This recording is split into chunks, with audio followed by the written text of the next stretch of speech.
Welcome to Coffee Break with Pastor. I know it's been 2 or 3 weeks. I think the last one I posted was after Easter Sunday. Been busy, been out of town, and so I apologize. It's been a while. Had a thought today of a conversation, and conversation was about the sheep and shepherd relationship.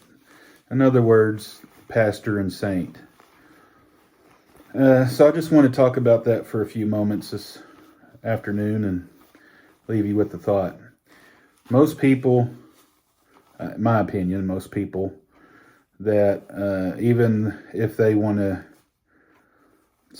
in some fashion deny an existence of God, they'll still recognize that there's a spiritual aspect to an individual, a spiritual makeup.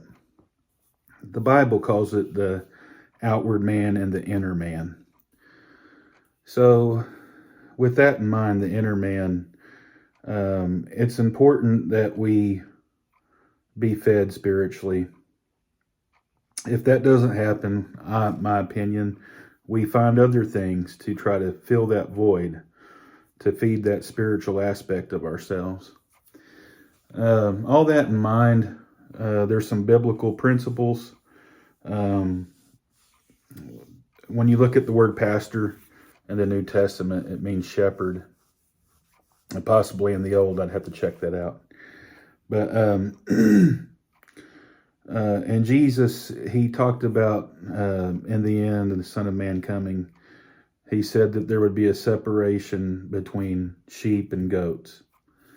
I don't have a lot of farm experience, but my parents do live on a small farm in Arkansas, and they've had both sheep and goats before. And a sheep has to be led. A sheep can get lost, and it needs to be led by a shepherd in the flock. Where a goat, it can climb up the side of a mountain and will eat almost anything. You've probably seen the cartoons of a goat eating a tin can and whatnot. So Jesus said there's going to be a separation of the sheep and a goat. Well, sheep has to be led. Sheep has to be fed. A goat tries to go its own way. A goat eat almost anything. I said all that to say this. One of the Jeremiah gave a job detail of a pastor, and it's to feed the sheep. The psalmist wrote about the Lord is my shepherd, and he said, he leads me beside the still waters and into green pastures. And so I want to talk to us just for a little bit about having a pastor. Now, I know I'm a pastor, and so that can be a little tricky, but I want to encourage you, whether it's me, that would be great. But if you don't have a pastor or that you're connected with, whether you go to church or not, it would be good to go to church. But we all should seek out a shepherd, a pastor in our life. The Apostle Paul wrote in Ephesians that about the fivefold ministry, that these ministries are gifts to the church, and one of those ministries is the office of pastor. It's a gift to the church. And I want to just take a few moments here. When we talk about pastor, what are we talking about? I'm not talking about a dictator in your life. I'm not talking about some kind of authority figure, even though that would be good. Some kind of authority figure that tells you no in your life. A pastor is somebody that feeds you spiritually and that will lead you, not tell you what to do, but lead and protect. When we think about the spiritual aspect of our makeup, we could see how that would be a good thing for us as an individual. That's why the Bible says it's a gift. It's one of the gifts of the fivefold ministry. We have a pastor. You should be able to go to that person with anything. You should be able to go to them as a place of safety.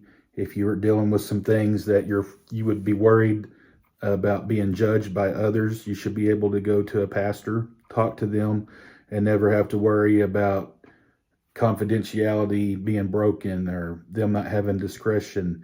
They should be a person that you could go to, a person that will feed you, a person that doesn't overbearingly give you their opinion or advice, but if you go to them and ask them for that, then they give that to you, and you don't have to wonder what the motive is or if it's true or not. A true pastor, is not in ministry for themselves, but they are there to serve others. And so when you have a pastor in your life, that's what it's meant to be. And I have been thinking the past few weeks about church. Attending a church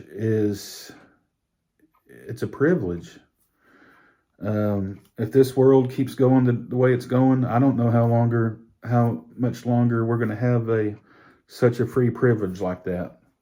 Right now we can go to church and have our inner man fed and learn spiritual aspects, biblical principles, and be fed by a pastor.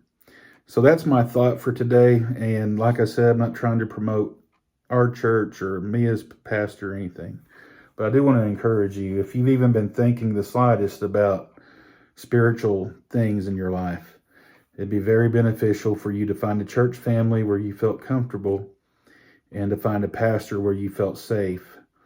Pastor is a title, but a true pastor is a relationship. And find that person that you can have that relationship with, that you feel safe. A sheep feels safe with the shepherd, and the shepherd is leading it and feeding it. So find that safe place. Of course, you're welcome to come to Gospel Tabernacle, 406 East Spruce Street, or contact us through Facebook. Our contact information is there. You're welcome to come anytime. But I just want to encourage you, find a church family, find a pastor, and be spiritually fed. God bless you. Pray that you have a blessed and safe week, and Lord willing, I'll see you next time. God bless.